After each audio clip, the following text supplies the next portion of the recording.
నమస్తే, good morning Telangana. నేను మీ journalist Manoj.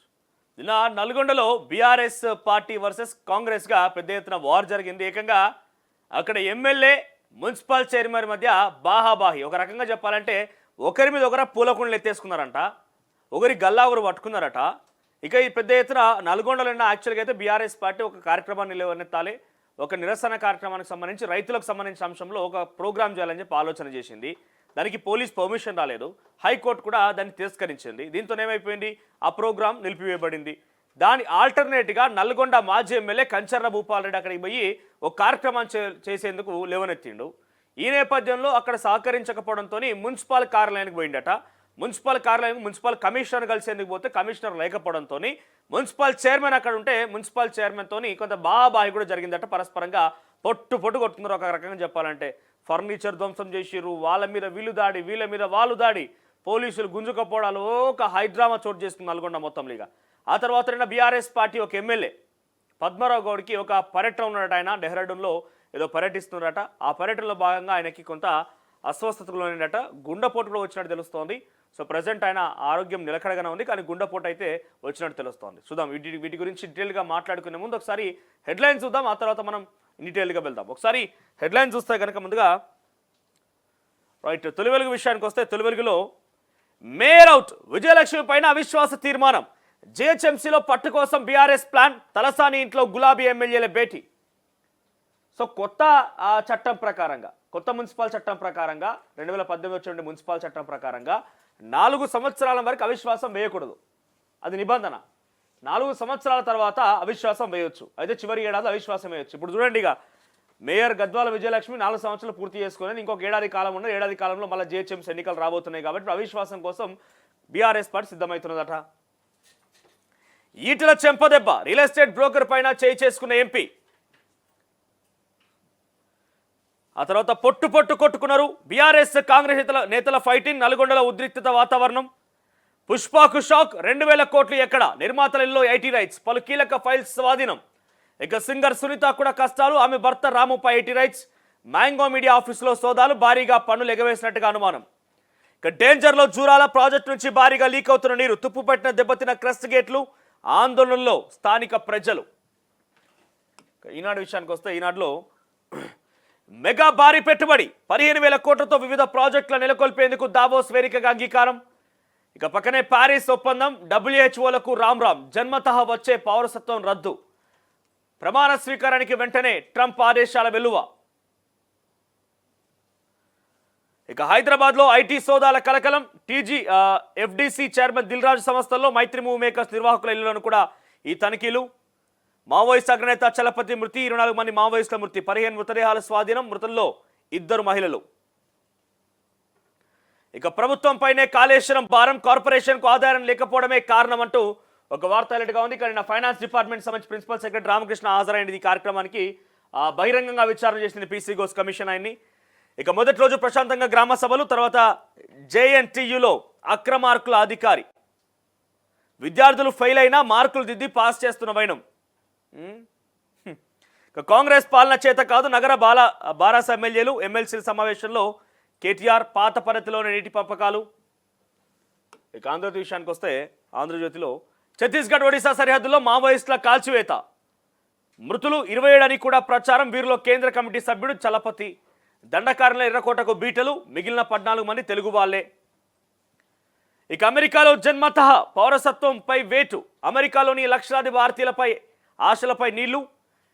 ఇక యూనిలివర్తో బోని, పామ్ ఆయిల్ ఫ్యాక్టరీ, రిఫైనింగ్ పరిశ్రమ విస్తరణ, కొత్తగా సీసా మూతల యూనిట్ ఏర్పాటుకు సిద్ధం. ఇక ఈ సీసాల మూత ఏర్పాట్లు, లేకపోతే కుట్లు, అల్లికలు, ఇవేనా పెట్టుబడులు అంటే.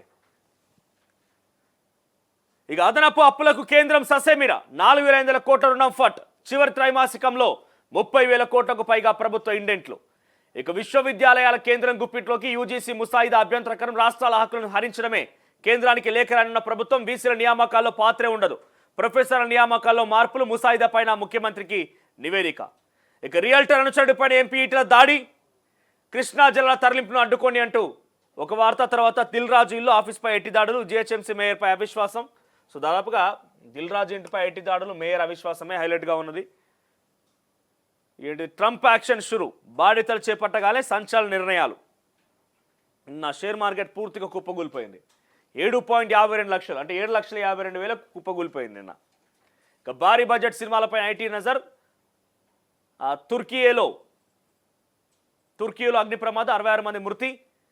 కుంభమేళాలో మోనాలిసాకు బాలీవుడ్ ఆఫర్. అందుకే ఏమంటున్నా అంటే సోషల్ మీడియాలో ఎప్పుడు ఎవరు స్టార్ అవుతారో, ఎట్లెట్లా పుట్టుకొస్తారో, సోషల్ మీడియా వచ్చిన తర్వాత చదువు వచ్చినోడు, చదువు రానోడు, ఇష్టం వచ్చినట్టు గొడవ పడితే వాడు సోషల్ మీడియాకి వచ్చేసి ఈ చీడ పురుగులాక సమాజాన్ని మొత్తం బస్సు పట్టించే ప్రయత్నం ఏది పడుతుంది. పాప ఆవిడ ఇక్కడ ఏదో పూసలు అమ్ముకుంటున్నది ప్రయాగరాజ్లో. చెప్తా ఆవిడ గురించి కూడా మీకు, నేను ఆ వీడియోలో కూడా చూపిస్తా. ఇక రాష్ట్రంలో యూనిలివర్ యూనిట్లు, దావోస్ వరల్డ్ ఎకనామిక్ ఫోరం సదస్సుల అంగీకారం. ఛత్తీస్గఢ్ ఒడిశా బార్డర్లో ఎన్కౌంటర్, 7 మంది మావోయిస్టుల మృతి. గ్రామ సభల్లో గడబిడ, పరకాల అర్హుల జాబితాలపైన అధికారులు నిలదీసిన జనం.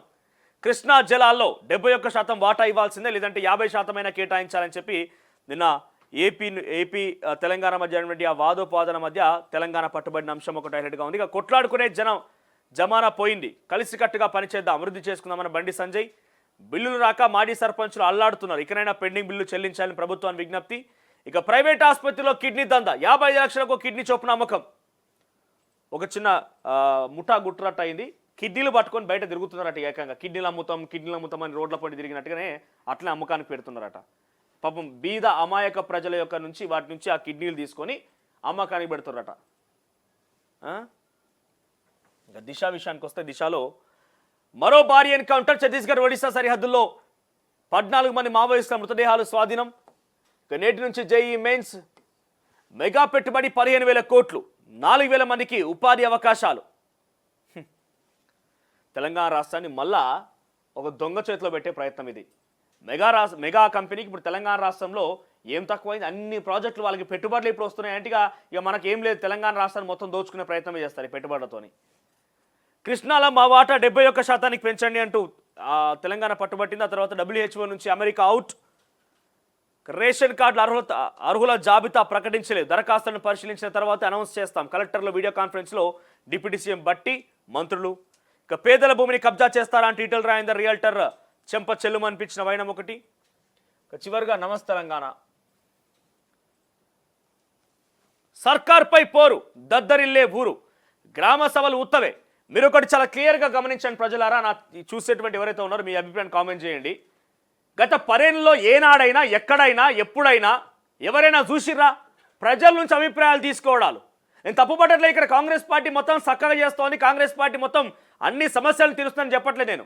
కానీ 10 ఏళ్ల పరిపాలనలో కేసీఆర్ అధికారంలో ఉన్నప్పుడు, కేటీఆర్ మంత్రిగా ఉన్నప్పుడు, కవిత ఎంపీగా ఉన్నప్పుడు వీరంతా కూడా కాందాన్ని మొత్తం తెలంగాణ రాష్ట్రాన్ని పంచుకొని భాగాలుగా విభజించుకున్నప్పుడు ఏ రోజన్నా కనీసం ఒక ఎమ్మెల్యే దగ్గరికి క్వశ్చన్ చేసే హక్కుండేనా? ఎమ్మెల్యే కనిపించినోడా, ఓ అధికారి కనిపించినోడా పోయి క్వశ్చన్ చేసే హక్కుండేనా?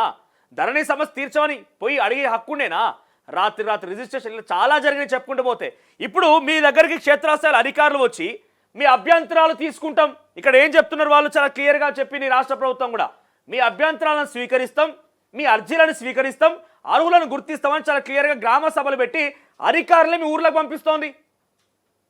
మనం అధికారుల దగ్గరికి పోతే కనీసం అధికారులు పట్టించుకుని దాఖలలో గత 10 ఏళ్లలో. ఇప్పుడు ప్రజల దగ్గరికి అధికారులు వచ్చి మీ సమస్యలు చెప్పమంటున్నారు. చెప్పండి, మీకు అభ్యంతరాలు చెప్పండి. నేనే చెప్తున్నా, మీకు అన్ని రకాల అర్హతలు ఉండి కనుక మీకు అధికారి ఎవరైనా కనుక లంచం అడిగితే, మళ్ళీ చెప్తున్నా, తొలి వెలుగు నెంబర్ మీకు చెప్తాను, డైరెక్ట్గా ఒకసారి రాసుకోండి. 9705526662. ఇది నేరుగా నా వాట్సాప్ నెంబర్. మీరు మీ సమాచారం నాకు అందించండి, సరిపోతుంది. మీ దగ్గర అన్ని రకాల అర్హతలు ఉండి క్షేత్రస్థాయిలోకి ప్రజల దగ్గరికి అధికారులు పంపిస్తున్నామని చెప్పి కరాఖండిగా కాంగ్రెస్ పార్టీ ప్రభుత్వం చెప్తోంది.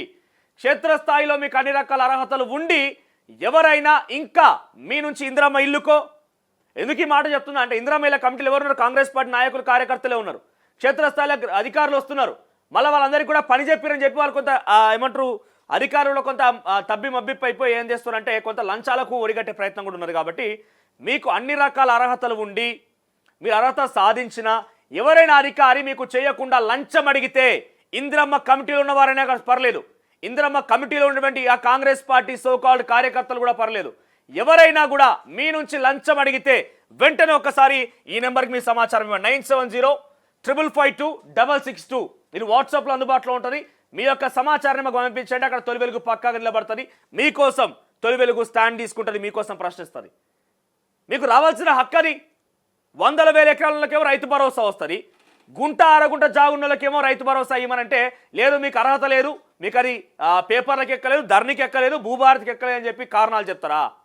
అటువంటి సమస్యలు ఏమున్నా మీకు అన్ని రకాల అర్హతలు ఉండి మీకు కనుక ఈ సమాచారం ఈ యొక్క విషయానికి సంబంధించి అర్హత సాధించకపోతే, రేషన్ కార్డు రాకపోయినా, ఇందిరమ్మ ఇండ్ల విషయంలో కూడా ఇందిరమ్మ కమిటీలు కొంత అవకతవకలకు పాల్పడే అవకాశం ఉన్నది.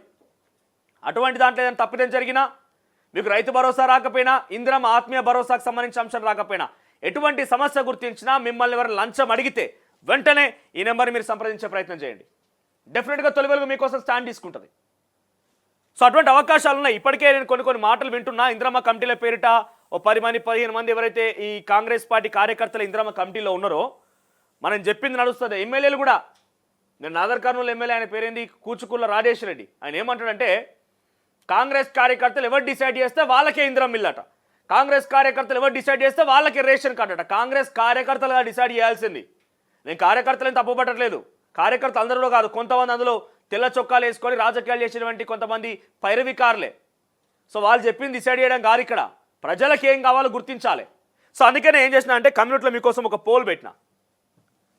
కమ్యూనిటీలో మీకోసం ఒక పోల్ ఉంది.